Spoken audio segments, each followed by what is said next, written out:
Hey, we got something decent here. That is a significant fish for an ultralight. Well, this is not where I wanted to fish this afternoon. Where I wanted to go, somebody had already, taken up all the parking there, so there wasn't anywhere I could get in. And the problem here at this spot, somebody just left this spot, so it's already been pressured this evening. And from spending so much time driving around trying to find somewhere to fish, we're very limited on light. Like, the sun is just about behind the trees. And we also have a lot of wind, like it's several gusts around 20 to 30. But we do have time to fish, so let's see what we can make happen. Because you never really know. You get to a spot that somebody just left, you don't know if they caught any fish. You don't know if the bite is good or bad. You may just need to throw a different presentation. And in that case, that's what we're going to do. We're going to throw small baits, keep it finessey, and see what we can make happen. I almost forgot to turn my camera on there. Ashton's like, hey, I don't remember hearing a beat.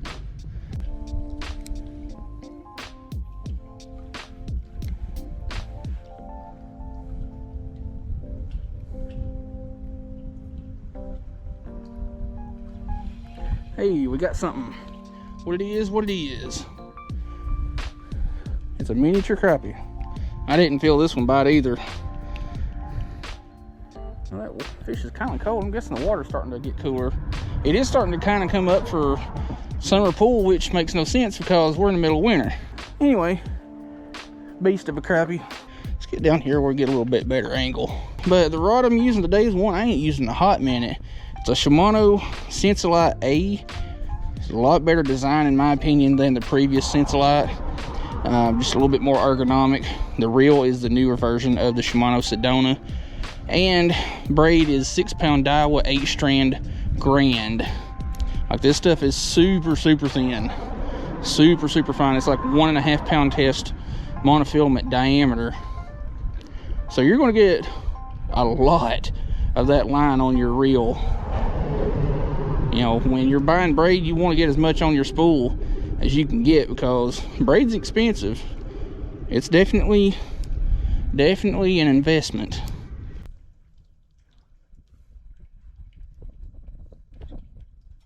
I got a fish on. It's on the other side of this rock, rubbing against. It's a bass fish. Stay on. See if I can get down there to get you over that stump or that log.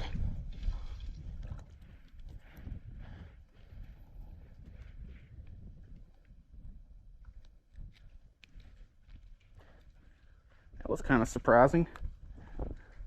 But yeah, good thing I had a fluorocarbon leader on there because that would have ate that braid up and rubbing against that rock. But nice little ultralight bass.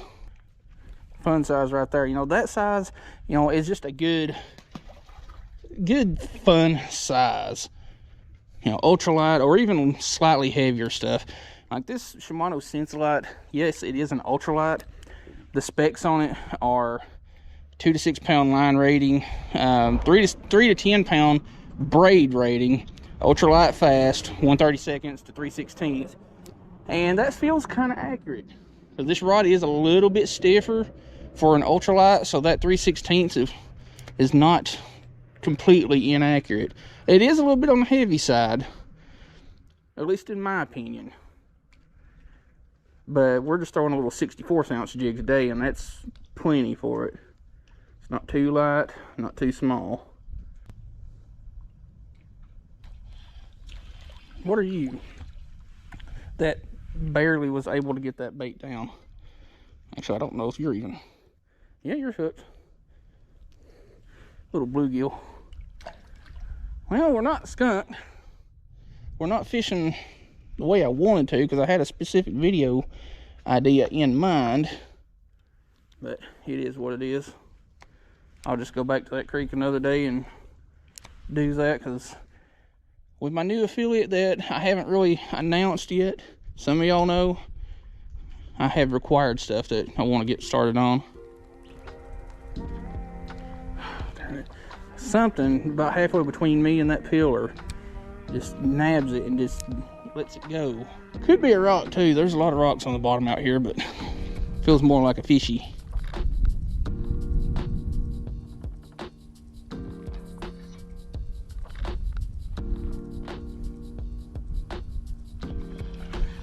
got that one. Oh, you a mean little crappie.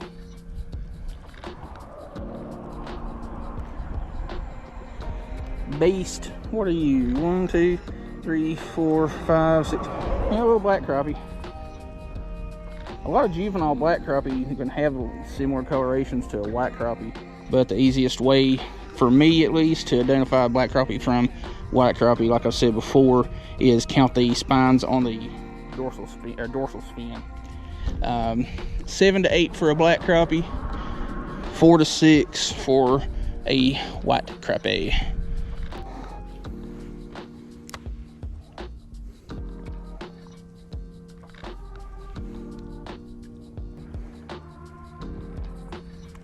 That one's a little bit nicer, not by much. Another crappie just hiding in about 1.5 feet of water. Chill, hombre.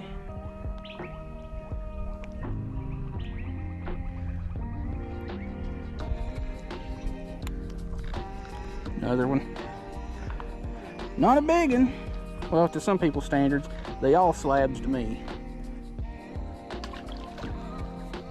I guess I could show you the bait that we're starting out with. It's not what I wanted to use, but it was one of the first things that I saw in my bait bag, because I've got several of these things popping up on the screen here that, you know, I keep a couple of random pieces of terminal stuff and baits and whatnot in.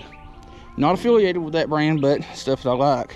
The bait we're using is just a little 64 ounce ball head jig. You can get off of Amazon for like 12 bucks for 50. And a black and green with some silver and red flake panfish assassin. Now, I honestly like these for panfishing and crappie and stuff like that more than Bobby Garland's, just because it's a little bit smaller body and a little bit shorter tail. And I think the big problem with Bobby Garland's is that longer tail section is a lot more real estate for fish to just nip at instead of actually getting down. Not saying Bobby Garland's are bad baits by any stretch of the imagination. They're some of the best crappie baits on the market. That's just my opinion as far as the tails go. One thing that I failed to mention about these little panfish assassins, just the way they're shaped whenever you're, you know, twitching them through the water. It's kind of hard to show it here, but they have this dancing and little rolling kind of action to them, which I think gives off a good secondary action that really entices the fish to strike it. And like I said, that shorter tail, there's less for them to just grab a hold of, so there's a better chance of them actually getting to the hook. Alright, I don't know what it is. It's probably stinking gold shiners, but something is nipping the crap out of my bait down there, and I'm not able to hook up with them. So, hopefully I've still got some. Yeah, there we go. Little 1 1/4 inch Bobby Garland itty bit. My backpack is a gargantuan mess right now because I was in a little bit of a hurry to get all my crap put back up and together when I left the bank down there, because when I finally headed back through the woods, it was already dark. And it's about a 30-minute or so walk through the woods back to where I parked. And let me tell you, a cell phone flashlight only does so good.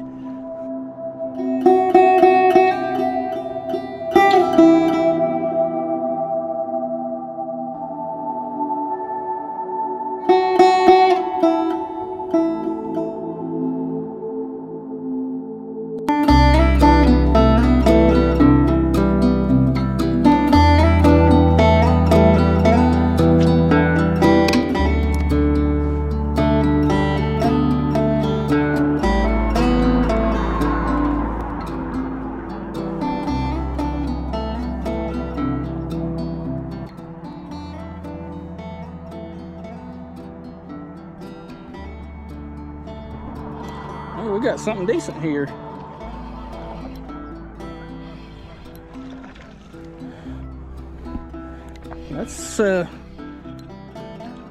That is a significant fish for an ultralight. I mean, it's not a monster.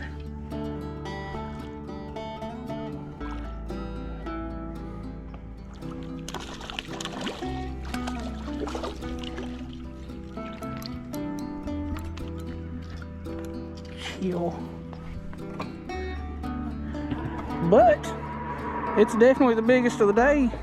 It's about a pound, pound and a half largemouth, just barely hooked. And their lips are awful red, so they're down there munching on crawls or something. Probably would be a good time to pull out some of those bluegrass bugs by Mule Fishing Supply Company. Link in the description if you want to get you some. Oh, we got something. We got something mighty small. A little bluegill. I actually need to screenshot one of my other ones from our logbook. But, you know, I think we might be able to get one just a little bit bigger than that in just a couple of minutes.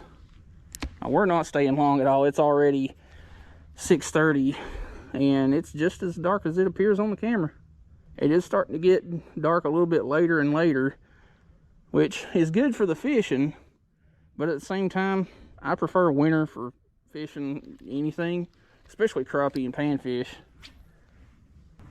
Yeah, that was quite the unexpected thing to have that decent sized bass so shallow right here.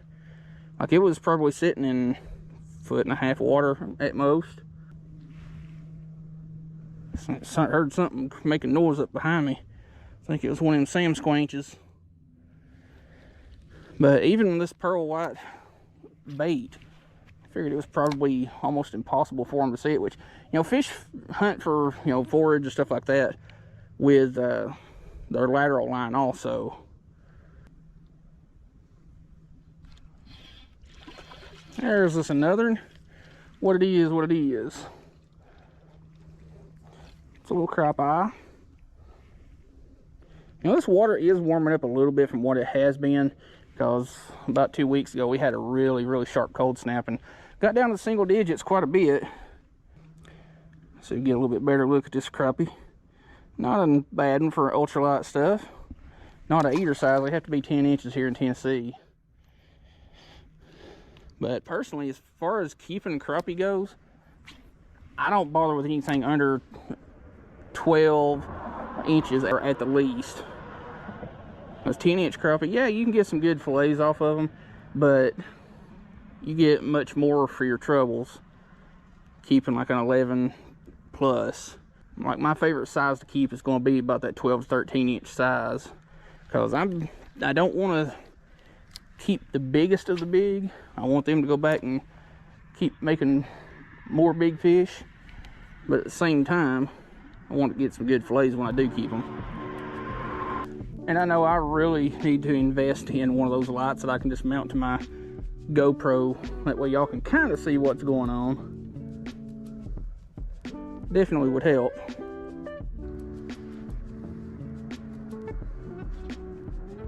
There's something a little bit nicer. Not by a lot, but hey, it'll work.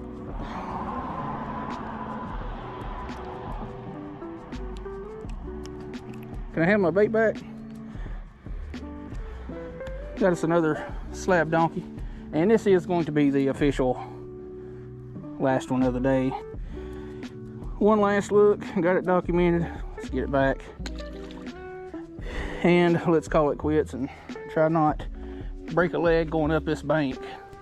And y'all, I kind of joke about that quite a bit, and y'all can't see shit. And I joke about walking up these banks and stuff and breaking a leg and this, that, and the other. Well, I kind of had that happen. Not break a leg, but I definitely took a really bad spill several years ago. Broke my rod, cut up my leg real bad, and it's just falling down a bunch of rocks like this, but steeper. Anyway, let's get out of here. All right, well, I've still got a little bit of light left. I want to go ahead and do my outro. Anyway, I got up here really late, like I said, because, you know, I drove around to a couple other places looking for another spot to do a video at. Got to some places, people were already there, and there's not enough room at a lot of these places that I like to fish at, so ended up coming here with about 30-45 minutes left to fish. And I still have a little bit of time, but not much. I'm really running out of light to fish with here. If you come up to a spot and somebody's already there, and you know you're going somewhere to turn around, come back to another parking area near that, and see that they're gone, don't be afraid to stop by that spot and go ahead and fish it. Reason being, you don't know exactly how they were fishing, what they were fishing for. You know, if you're going down there, use smaller baits, be more finessey. You know, that's probably what the fish are really looking for, is just a smaller bait, because you don't know what that person caught, you don't know what they didn't catch, how they're fishing, and so on and so forth. And since a place like this is always fairly pressured, you know, downsizing just to catch a couple of fish is always a good idea. And I know I say that pretty much in every video, but I mean, it's the truth. But anyway, if you like the video, like the content that I'm putting out, like this creek fishing, ultralight fishing type stuff, you want to support the channel, check out all the links in the top of the description. Those are my affiliate links. Anytime you buy something through those links, I get a little commission off of that, and below that will be the channel membership link. So you can sign up there if you want to get access to videos before the public does. Below that will be the socials for the channel, like Facebook and Instagram. And below that will be any other links to gear and stuff like that that we may or may not have used in the video. Anyway, hope you like the video.